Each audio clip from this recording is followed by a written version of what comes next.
Alright, so right now I'm going to walk you through Act 3, Scene 1 of Macbeth, where Macbeth considers that being king isn't quite enough, which ultimately leads to Banquo's downfall.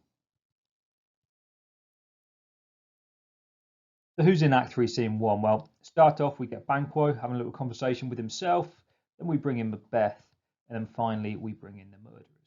So, brief summary of the scene. Banquo thinks aloud again about the witch's prophecies and perhaps thinks about them more in context of himself. Macbeth then questions Banquo on his plans, and then Macbeth finally considers the threat of Banquo and hires two murderers to kill him and his son Fleance. So this scene kicks off with Banquo, and he's talking in an aside, so he's talking to himself.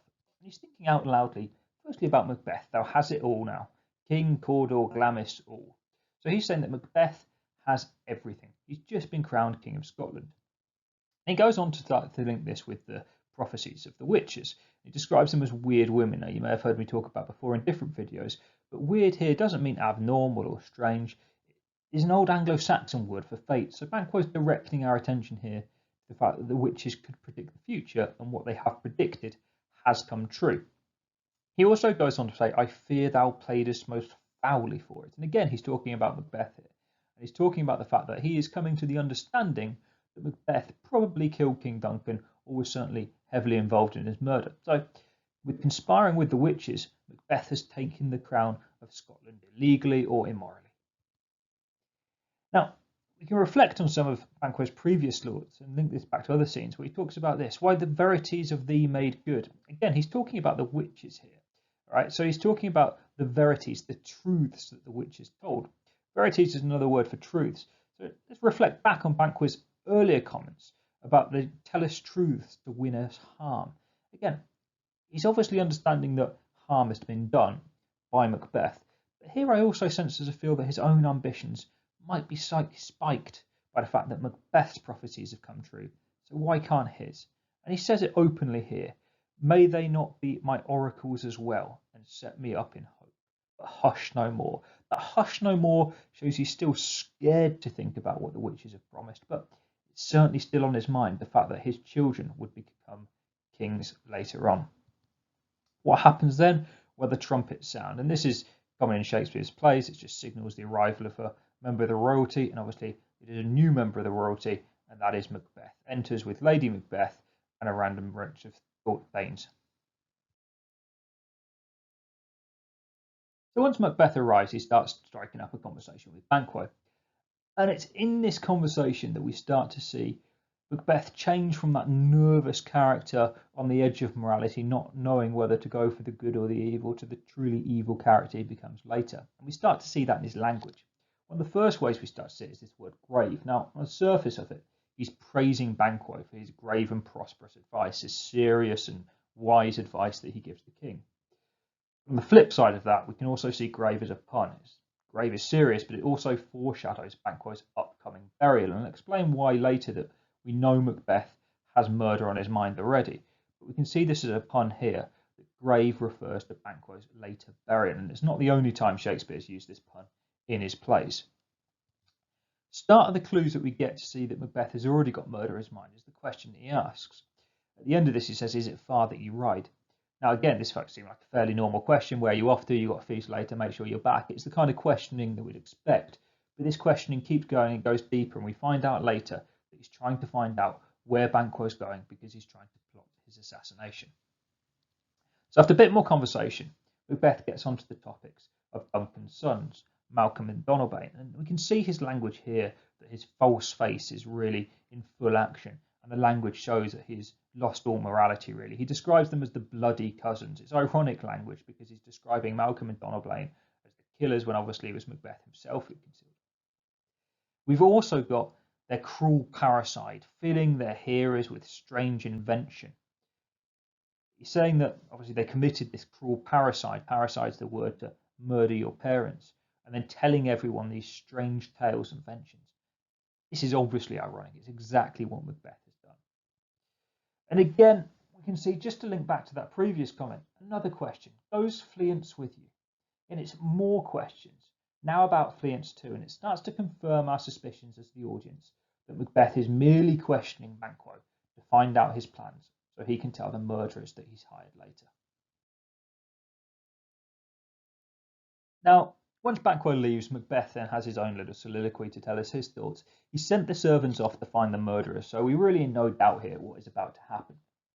Macbeth begins by saying, "To be thus is nothing, but to be safely thus." Brilliant line, and what he's saying there is really, to be king is nothing if I cannot hold it. And this is something that Macbeth has always had on his mind.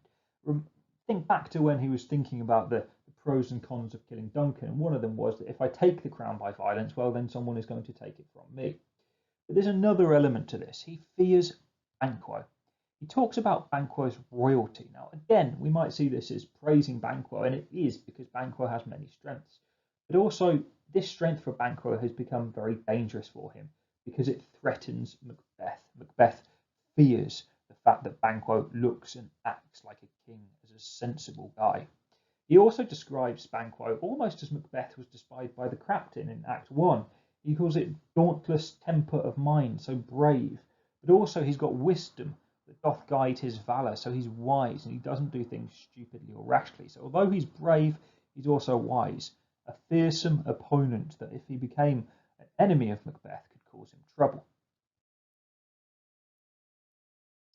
So Macbeth goes on to think about both Banquo in more detail, but also what it means for his own reign as king. He talks about the fact that Banquo questioned the witches when they made the prophecy to Macbeth that he would become king. So he's thinking that that questioning reflects Banquo's own ambition, and should he worry that own ambition of Banquo? He also remembers and fears that second prophecy to Banquo that his children will become kings. They hailed him father to a line of kings. Banquo won't become king, his children will. Again, this worries Macbeth. It worries him because he then goes on to talk quite metaphorically about them placing a fruitless crown upon his head, a crown that won't fruit, essentially a crown that means his children won't take that crown after him. And he goes on to describe a barren sceptre in my grip. Now, a sceptre is that stick that you can see at the bottom there, that long pole that sometimes members of a royal family will hold to show their authority, and he describes it as barren. Now, barren is a word that you might then describe as a woman who can't have children, and not a particularly nice word. But again, it shows that although he has the authority of a king, there's going to be nothing to come after him. Right? There is going to be no children, or certainly his children won't be able to take the lane of king after him. Not sure which one of those it's going to be. For Banquo's issue, I have filled my mind. It essentially means that he's become slightly obsessed with Banquo. For them, the gracious Duncan I have murdered. So Banquo's issue is his children. He's essentially saying, rather hilariously, that I've only killed Duncan for Banquo's children. He's beat himself up the fact that he's killed the king and committed this awful sin. And the only people who are going to benefit from this are Banquo's children. He then goes on to continue more metaphorically this kind of line. He talks about only for them and mine eternal jewel given to the common enemy of man. Now, the eternal jewel is his soul, and he's giving it to the eternal enemy of man. Now, that's the devil. He essentially said, I've sold my soul to the devil, again, to make them kings, the seed of Banquo. And he continues that metaphor of fruits and seed there to show that I've sold my soul to the devil only for Banquo's children. So what's he going to do? Rather than so, come fate into the list. Essentially, he's going to take on fate itself now. He's going to try and kill Banquo and take on fate because he doesn't want Banquo's children taking over the crown of Scotland after him. So this soliloquy ends with the murderers arriving, and Macbeth has a conversation with them where he convinces them that all the troubles that they've experienced in their life that they blamed on Macbeth were actually to do with Banquo. So we don't really know what these troubles are. In fact, we don't know much about the murderers at all. But he says that it was he in the times past which held you so under fortune, which you thought had been our innocent self. Essentially, Macbeth is saying, you blame me for all this, but as I've explained to you, it's actually Banquo that caused you all your troubles in your life. So again, we don't really know how or why, but Macbeth is manipulating these murderers to have a massive grudge against Banquo so that they will go and murder. So the murderer is a little bit reluctant to kill Banquo, and Macbeth convinces them by questioning their bravery and their manhood. First murderer responds, we are men, my liege. And I think it's quite interesting here that Macbeth has convinced the murderers to kill Banquo in exactly the same way that Lady Macbeth convinced him to kill Duncan. Now, Macbeth then responds by going on a rather strange rant in an extended metaphor, comparing the different ranks of man to the different breeds of dog. The murderer says, "We are men, my liege." And Macbeth essentially questions, "Are you really men?" Well, you may be men in the sense that some of these terrible dogs are still considered dogs, but there's a big hierarchy of dogs. And he goes into this long, extended metaphor about it. In the end, coming to the conclusion that if you are a man, just like we have the lowest rank of dog, you are the lowest rank of manhood. Now, I think it is a bit strange that he would insult, even in the most beautiful, poetic way, insult the murderers this way, just as he requests that they do this deed for him. Now, many theories on this, but I think one of them, it shows us that Macbeth is really turning into this totalitarian dictator. He's got ultimate power as king, and he can insult no matter who he wants, no matter what he wants from them, because he knows they have to do it for him because he's king. He's now starting to exploit that power.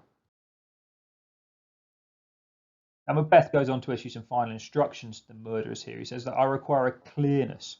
That essentially means I must not be a suspect, to leave no rubs nor botches in the work.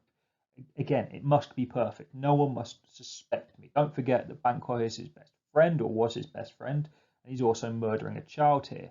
And on that point, Macbeth makes it very clear, whose absence is no less material to me. Fleance is son that keeps in company. Right, that line here, whose absence is no less material to me, means that you must kill him. Killing Fleance is important here, just as important as killing his father. Why? Because obviously it's that prophecy that Macbeth fears, that prophecy then which is that Banquo's children will become kings. We exit with a lovely rhyming couplet to close the scene and confirm Banquo's death. It is concluded.